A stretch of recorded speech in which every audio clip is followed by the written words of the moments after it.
اللهم اجعل صيامي فيه صيام الصائمين، وقيامي فيه قيام القائمين، ونبهني فيه عن نومة الغافلين، وهب لي جرمي فيه يا إله العالمين، واعف عني يا عافيا عن المجرمين. اللهم قربني فيه إلى مرضاتك، وجنبني فيه من سخطك ونقماتك، ووفقني فيه لقراءة آياتك برحمتك يا أرحم الراحمين.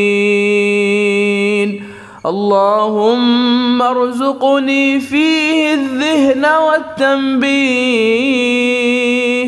وباعدني فيه من السفاهة والتمويه، واجعل لي نصيبا من كل خير تنزل فيه بجودك يا أجود الأجودين.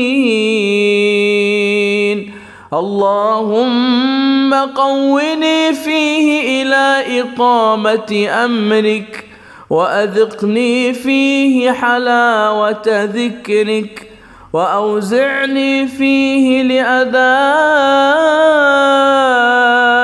شكرك بكرمك، واحفظني فيه بحفظك وسترك يا أبصر الناظرين. اللهم اجعلني فيه من المستغفرين، واجعلني فيه من عبادك الصالحين القانتين، واجعلني فيه من أوليائك المقربين برأفتك يا أرحم الراحمين. اللهم لا تخذلني فيه لتعرض معصيتك، ولا تضربني بسياط نقمتك، زحزحني فيه من موجبات سخطك بمنك، وآمنا